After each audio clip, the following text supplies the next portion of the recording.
வினாவிடை வேட்டை ஜூனியர்ஸின் செமிஃபைனல்ஸ் முதல் செமிஃபைனல்ஸ் இங்கே அரங்கேறிட்டு இருக்கு. ரொம்ப பரபரப்பாக உண்மையாகவே ரொம்ப ரொம்ப பலத்த போட்டிக்கு நடுவில் நடந்துட்டு இருக்கு. இதில் வந்து இன்னொரு விஷயம் என்னன்னா, எல்லாமே நிறைய பஸ்ஸர்கள், நிறைய வந்து சுழற்சி முறைகள் எல்லாம் வந்து அணுகுமுறை மாற்றினதுனால போட்டி இன்னுமே வந்து கடுமையாக மாறிக்கிட்டு இருக்கு. இன்னும் சொல்லப்போனால் இப்போது நாம் இடைவேளைக்கு போகிறதுக்கு முன்னாடி இருந்ததும் ஒரு பஸ்ஸர் சுற்று. இப்போ மறுபடி நாம் வந்திருக்கிற இந்த மூன்றாவது சுற்றும் completely open in the buzzer.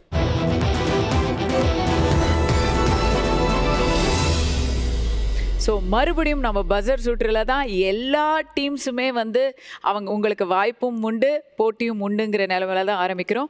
இது வினாவிடை வேட்டை, நமது சிக்னேச்சர் சுற்று.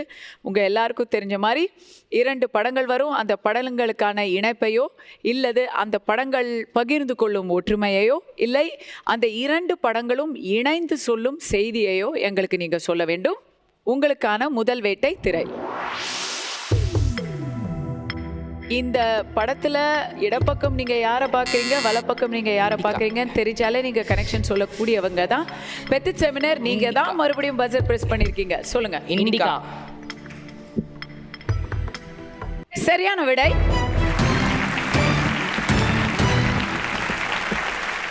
என்னன்னா இந்த இடத்துல ஒரு உண்மையை ஒத்துக்கிறேன். நீங்கள் வந்து ரொம்ப ரொம்ப ரொம்ப வேகமாக இருக்கீங்க. இந்த அளவு வேகமாக நானும் இல்லை, நிகழ்ச்சியை பார்த்துட்டு இருக்க வேற யாரும் இல்லை. ஸோ நீங்கள் எல்லாருக்கும் புரியும்படி விளக்கத்தை நீங்கள் இண்டிகான்னு சொல்லிட்டீங்க. எப்படி சொன்னீங்க? லெஃப்ட் ஹேண்ட் சைடில் இருக்கிறது மெகாஸ்தினிஸ். மெகாஸ்தினிஸ் யார்? ஒரு கிரீக் டிராவலர். அவர் வந்து இண்டிகான ஒரு புத்தகத்தை எழுதினார் இந்தியாவை பற்றி. சந்திரகுப்த மௌரியருடைய ஆட்சி காலத்தில் வந்தவர். Right hand side Tata Indica car. Indica அப்படின்னு இந்தியா பற்றி அவர் எழுதினாரு. Tata of course Indica. Okay, very good. 10 மதிப்பெண்கள். அடுத்த வேட்டை திரையில்.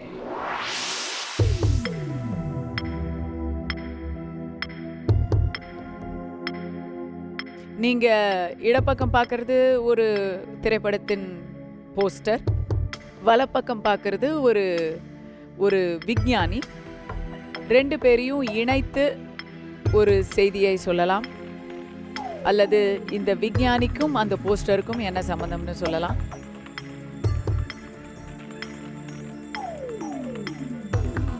இந்த விஞ்ஞானியின் பெயர் டானல்ட் கெஸ்லர். பேரே சொல்லிட்டேன். அந்த பக்கம் கிராவிட்டி படத்தோட போஸ்டர், இந்த பக்கம் சயின்டிஸ்ட், ஃபிசிசிஸ்ட், ஆஸ்ட்ரோஃபிசிசிஸ்ட் டானல்ட் கெஸ்லர். எல்லாமே சொல்லிட்டேன். இதுக்கு மேலே நான் ஒன்லி பதிலை மட்டும்தான் சொல்லணும். யாருமே முயற்சி பண்ணாததுனால நானே பதிலையும் சொல்லிடுறேன். கிராவிட்டி திரைப்படத்தில் என்ன நடக்கும்னா, ஒரு விண்வெளி கப்பலில் இருக்கிற அந்த ஹீரோயின் வந்து ஒரு ஸ்பேஸில் ஒரு ஆக்சிடெண்ட் நடக்கும். ஏற்கனவே அங்கே வந்து விட்டு போன பல விண்கலங்களோட உதிரி பாகங்கள்லாம் விண்வெளியில் சுற்றிட்டுருக்கு. அதில் டானல்ட் கெஸ்லர் 70களிலேயே அவர் வந்து சொன்ன ஒரு விஷயம் என்னென்னா, இந்த மாதிரி நாம் விண்வெளியை வந்து குப்பை போட்டுட்ருக்கோம், அங்கே அந்த உதிரி பாகங்கள்லாம் சுற்றிட்டுருக்கு. இப்போ வந்து சும்மா சுற்றிட்டுருக்கிற வரைக்கும் எந்த பிரச்சனையும் இல்லை. ஆனால் ஒருவேளை ஏதாவது ஒரு இடத்துல ஒரு மூமெண்ட் நடந்துருச்சுன்னா, ஏதாவது ஒரு பாகம் அசைய ஆரம்பிச்சிடுச்சுன்னா, அது வந்து வேகமாக போய் இன்னும் பெரிய பெரிய பெரிய செயின் ரியாக்ஷன் ஆரம்பிச்சிடும் அப்படின்னு அவர் சொன்னார். அதே போல் கிராவிட்டி படத்தில் என்னாகும், ஒரு விண்வெளி கலம் வந்து வெடிச்சு சிதறி அதோட உதிரி பாகம் போய் இன்னொரு இடத்துல போய் இன்னொரு உதிரியை தொட்டு, அந்த இன்னொரு உதிரி பாகம் இன்னொரு இடத்துல போய் இன்னொரு உதிரியை தொட்டு, அந்த உதிரி பாகம் இன்னொரு இடத்துக்கு போய் இப்படி ஃபுல்லாக அந்த இடமே பெரிய ஆக்சிடெண்ட் ஆகி அதில் கடைசியில் அவங்களுடைய விண்கலத்தை வந்து கட் ஆஃப் பண்ணிடும். பூமியோட எந்த தொடர்புமே இல்லாமல் அவங்க உட்காந்துருப்பாங்க. அங்கேருந்து என்ன ஆகுறதுன்ற ஒரு கதை தான் அது. மொத்தமாக அவங்க மட்டும்தான். படத்தில் பார்த்தீங்கன்னா ஒன்லி சாண்ட்ரா புல்லக் மட்டும்தான் இருப்பாங்க. ஆனால் வந்து இப்போ தான் நீங்கள் சீட்டு நுனியில், இப்போ நீங்கள் உட்காந்துருக்கிற மாதிரி நாங்கள்லாம் சீட்டு நுனியில் உட்காந்து பார்த்த திரைப்படம்.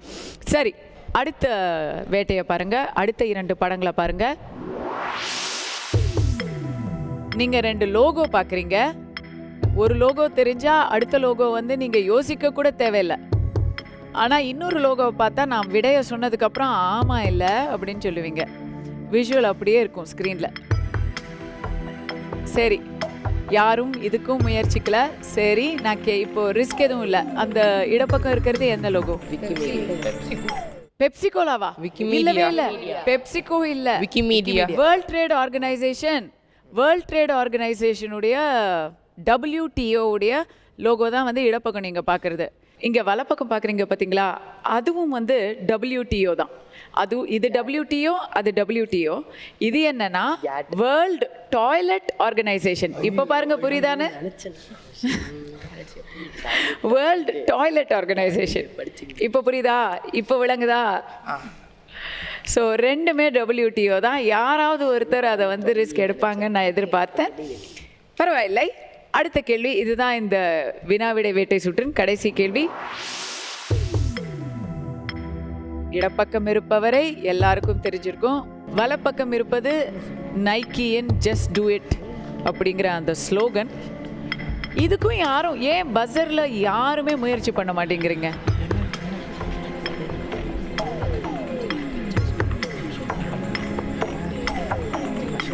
பாவம் இங்கே வந்து நம்ம குட்டி பையன் ப்ரெஸ்ன்னு கெஞ்சிறான். ஆனால் ரித்விக்கு பயமாக இருக்குது. சொன்னால் 5 மதிப்பெண்கள் போயிடுமே அப்படிங்கிற கவலையில் அவர் ப்ரெஸ் பண்ண மாட்டேங்கிறாரு. சரி, யாருமே சொல்லலை. சரி, என்ன நீங்கள் சொல்லியிருப்பீங்க? ப்ரெஸ் பண்ணால் என்ன சொல்லியிருப்பீங்க? ஜான் எஃப் கென்னடியோட main famous sentence just do it. இல்லை, நல்ல காலம் நீங்கள் வந்து எந்த மதிப்பெண்களும் இழக்கலை. ப்ரெஸ் பண்ணியிருந்தா அது தவறான விடையாக இருந்திருக்கும். நீங்கள் 3க்கு போகும்போது 3க்கு போகும்போது உற்சாகப்படுத்துகிற மாதிரி சொன்னார். இல்லை, ஆனால் நல்ல ஒரு கெஸ் தான் அது.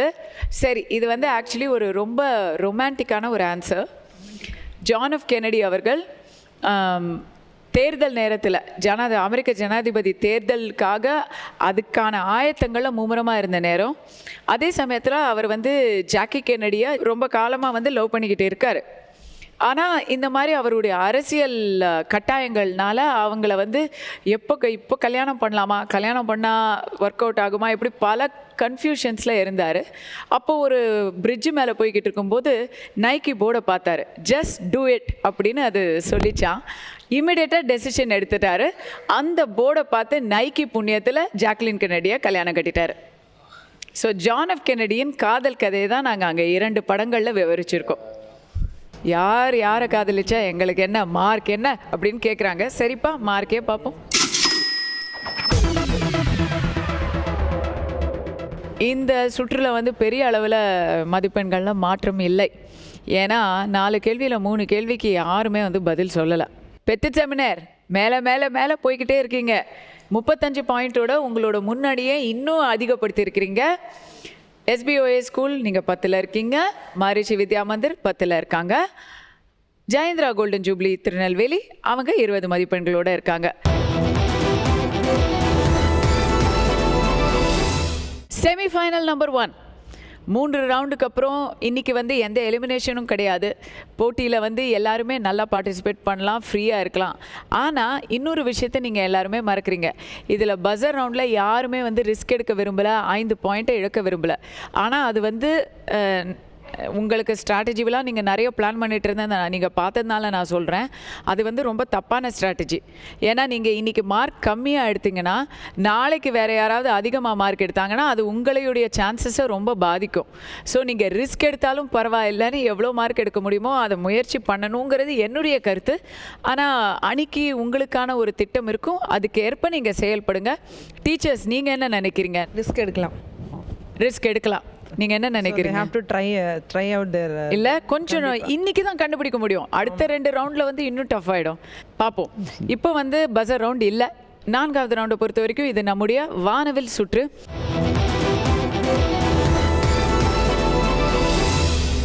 வானவில் சுற்று மறுபடி நேரடி கேள்விகள் இருக்கக்கூடிய சுற்று. அதனால் இது வந்து ஆன்டி கிளாக் வைஸ் போகிறோம். ஜெயந்திரா, உங்ககிட்டேருந்து தான் ஆரம்பிக்க போகிறோம். நீங்கள் என்ன எடுப்பீங்கன்னு எனக்கு நல்லா தெரியும். இருந்தாலும் உங்களை மறுபடி கேட்குறேன். நீங்கள் வரலாறு எடுக்கல தானே? அதைத்தான் எடுக்க போகிறோம். சரி, உங்களுக்கான கேள்வி திரையில். நார்மல்சி நெவர் அகெயின் ஆகஸ்ட் 28ஆம் தேதி 1963ஆம் ஆண்டு அன்று அரங்கேறிய புகழ்பெற்ற ஒரு பேச்சின் முதல் தலைப்பு இது. ஒரிஜினல் தலைப்பு இது. இன்னைக்கு அதை வேறு ஒரு பேரில் தான் நாம் வந்து அறிவோம். யாருடைய பேச்சு? மார்ட்டின் லூதர் கிங் ஜூனியரோட ஐ ஹாவ் அ ட்ரீம். இதுக்கு மேலே எனக்கு சொல்கிறதுக்கு ஒன்றுமே இல்லை. நான் ஒரே ஒரு விஷயம் தான் உங்களுக்கு சொல்ல விரும்புகிறேன். சரியான விடை 10 மதிப்பெண்கள். டேட்டை வச்சு ஒர்க் அவுட் பண்ணீங்களா? டேட்டெல்லாம் சுத்தமாக இல்லை. ஸ்பீச்சுன உடனே ஐ ஹாவ் அ ட்ரீம் தான் ஞாபகம் வந்தது. டேட்டெல்லாம் சுத்தமாக தெரியாது. சரி, ஸோ கொஞ்சம் பதப்பதப்போடு தான் சொன்னீங்களா? ஆனால் சொன்னது என்னமோ ரொம்ப 100 தரம் இதை ஏற்கனவே அப்படி காமிச்சிக்கிறீங்க. பரவாயில்ல. மகரிஷி வித்யா மந்திர், உங்களுடைய துறை, உங்களுக்கு என்ன துறை விருப்பத்துறை? தொழில்நுட்பம். சொல்லு தம்பி, சொல்லு. தொழில்நுட்பம். எது மறுபடியும் சொல்லு. தொழில்நுட்பம். அப்பா, தொழில்நுட்பம் அப்படின்னு 3வது அட்டெம்ப்டில் கரெக்டாக சொல்லிட்டாரு பிரணவ். ஸோ தொழில்நுட்பத்தில் உங்களுக்கான கேள்வி. பிகாசா. நான் இன்னும் கேள்வியே கேட்கலையே. பிகாசா தவறான பதிலாக இருந்தால் என்ன செய்வீங்க? நான் இன்னும் கேள்வியே கேட்கலையே. சரி, அப்போ கேள்வியும் சொல்லுங்க. பதில் நான் கேட்கறதுக்கு முன்னாடியே சொல்லிட்டீங்கல்ல. கேள்வி என்ன? Logo of what photo sharing website. Actually அதான் கேள்வி. இது எதுடைய லோகோ, அது என்ன பண்ணுதுன்னு கேட்க வந்த, நீங்களே சொல்லிட்டீங்க. Photo sharing utility Picasa. 10 மதிப்பெண்கள். SBOA School Junior College, what topic do you want? Personalities. Personalities, ஆளுமை. உங்களுக்கும் ஒரு விஷுவல் க்ளூ தான். யார் இவர்? Sitter. It's a sitter. Netaji சுபாஷ் சந்திர போஸ். ஐஎன்ஏல நடந்த சண்டையை விட நீங்க போடுற சண்டை தான் பெரிய சண்டையா இருக்கு. நேதாஜி சுபாஷ் சந்திர போஸ் அவர்கள். சரியான விடை. 10 மதிப்பெண்கள். நேதாஜி அவர்களை நீங்கள் அடையாளம் காணலை அப்படின்னு சொல்லியிருந்தா தான் நாங்கள் ரொம்ப வருத்தப்பட்டிருப்போம். ஆளுமையில் எப்போவுமே கொஞ்சம் கெஸபிளான கொஸ்டின்ஸ் தான் வந்துட்டுருக்கு. அடுத்தடுத்த சுற்றுலா அது மாறலாம், தெரியலை. எனியோ, இப்போ பெத்தித் செமினாரை பொறுத்த வரைக்கும் அவங்களுக்கு விளையாட்டை தவிர அவங்க யூஸ்வலாக பிடிச்ச சப்ஜெக்ட்ஸ் எல்லாமே இல்லை. இப்போ நீங்கள் என்ன சூஸ் பண்ண போகிறீங்க? விளையாடு. கிரிக்கெட் பிடிக்குமா? கிரிக்கெட் விளையாட்டில் மன்கார்டிங் அல்லது டூயிங் அ மன்கார்ட் என்றால் என்ன? இது நான் ஸ்ட்ரைக்கர் பேக்கப் பண்ணும்போது அவர் ரன் அவுட் பண்ணுறது தான் மன்கார்டிங். மறுபடி தமிழில் கொஞ்சம் சொல்ல முடியுமா? இல்லைன்னா நீங்கள் சொன்னது கொஞ்சம் இன்னும் விரிவாக அழகாக சொல்ல முடியுமா? இப்போ கிரிக்கெட் தெரியாத ஆட்களுக்கெல்லாம் சொல்ல முடியுமா? கிரிக்கெட்டில் ரன் ஓடுறதுக்கு எப்போவுமே அந்த பக்கத்தில் இருக்கிறவங்க ரெடியாக இருப்பாங்க. அவங்க பால் போடுற பக்கத்தில் இருக்கிறவங்க, இது பவுலர் பக்கம் இருக்கிறவங்க, பவுலர் பக்கத்தில் இருக்கிற, அதாவது பேட்ஸ்மேன் ஒரு பக்கம் இருக்க, நான் ஸ்ட்ரைக்கிங் இருக்கிறவங்க ரெடியாக இருப்பாங்க. அவங்க பவுலர் போடுறதுக்கு முன்னாடியே 2-3 ஸ்டெப் எடுத்து வச்சிருவாங்க முன்னாடி. அப்போ பார்த்தா அந்த பவுலர் ரன் அவுட் பண்ணிட்டா அது பேர் தான் மன்கார்டிங். வினு மன்கர் தான். எந்த பேட்ஸ்மேன் ரன் அவுட் ஆவாரு? அது நான் ஸ்ட்ரைக்கர். அந்த யாரு அப்படி போனாங்களோ அவங்களே ரன் அவுட் ஆயிடுவாரு. அது ஏன் மன்கார்டிங்னு பேரு? வினு மன்கர் தான் முதல்ல செஞ்சார். சரியான விடை. 10 மதிப்பெண்கள். நானும் அப்போலேருந்து பார்க்குறேன். சரியான விடை 10 மதிப்பெண்கள். இதை மட்டும்தான் நான் சொல்லிட்டு இருக்கேன். அதை தான் நான் சொல்லிட்டு இருக்கேன் நினச்சி பார்க்கும்போது ரொம்ப ரொம்ப ரொம்ப ரொம்ப மனசுக்கு சந்தோஷமாக இருக்குது. Thank you for being such a great competition. Thank you for being such great competitors. சரி, இப்போ இந்த சுற்று முடிஞ்சிடுச்சு. இந்த சுற்றின் முடிவில் மதிப்பெண்கள் என்ன சொல்லுதுன்னு பார்க்கலாம்.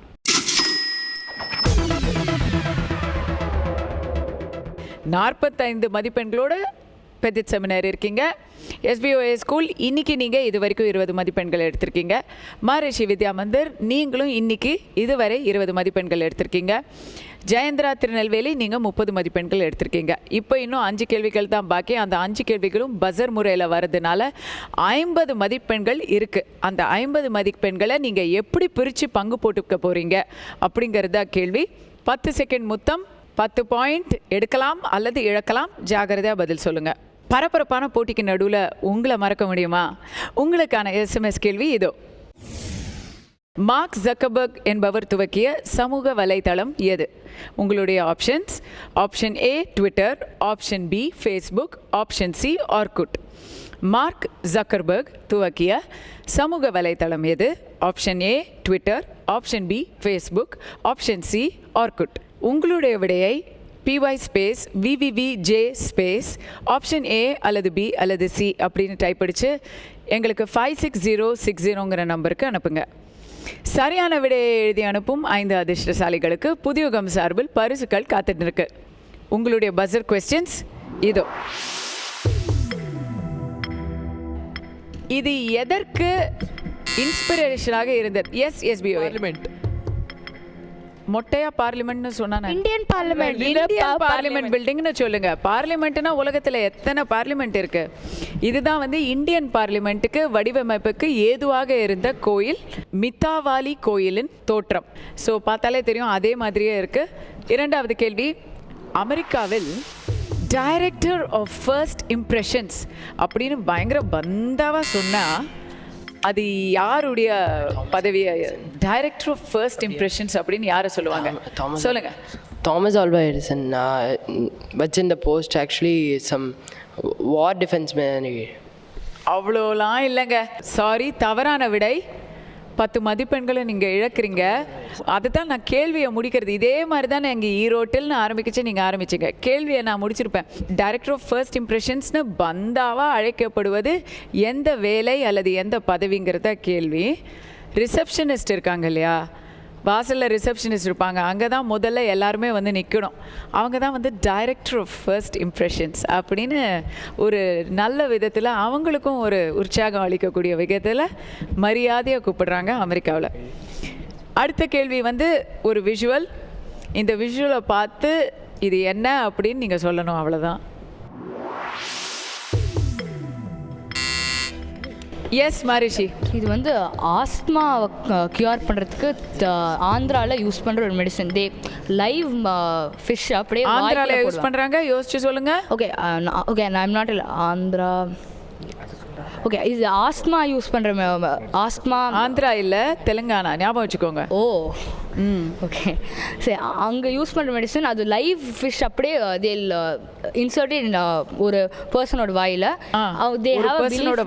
Okay, they have a belief அந்த மெடிசன் வந்து அந்த fish will travel through the lung and then it will clear. அது ஒரு அவங்களுக்கு ஒரு பிலீஃப். ஸோ இதான் பேசிக் கான்செப்ட். கண்ணா, நீங்கள் சொன்ன பதிலில் இங்கே பார்த்துட்டு இருக்கவங்களுக்கு கூட க்யூர் ஆகிடும் போல தெரியுது. அந்த ஃபிஷ் அப்படி இப்படி ட்ராவல் அப்படின்லாம் ரொம்ப பிக்சர் வரைஞ்சி படம் வரைஞ்சி பாகத்தெல்லாம் குறிச்சிட்டிங்க. 10 மதிப்பெண்கள்.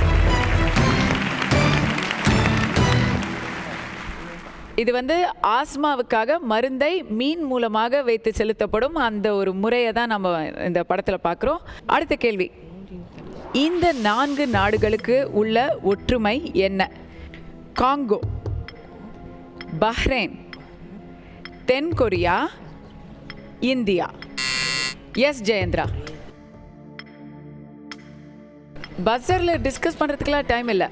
Congo, Bahrain, South Korea, India. August 15 independence day. August 15 தான் எல்லாருடைய சுதந்திர தினம். இன்னும் ஒரு கேள்வி பாக்கி இருக்கு. இந்த கேள்வி மறுபடியும் ஒரு விஷுவல் க்ளூ. பார்த்ததுமே உங்களுக்கு கேள்வி கூட தேவையில்லை, விடைய சொல்ல வேண்டியது தான் பாக்கி. என்ன? Yes Jayendra, golden jubilee. This is the first stamp in the world. First பேர் என்ன? a penny. penny blue or black? Penny black. Penny ப்ளூவா பிளாக்கா? Black. பிளாக். பென்னி பிளாக் சரியான விடை.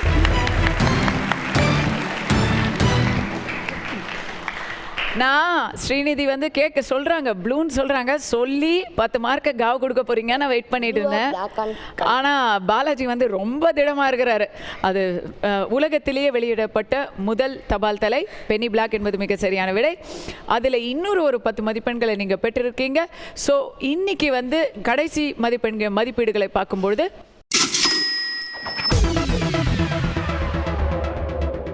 பெட்டிட் செமினார் 35 மதிப்பெண்களை எடுத்திருக்கீங்க. வாழ்த்துக்கள்.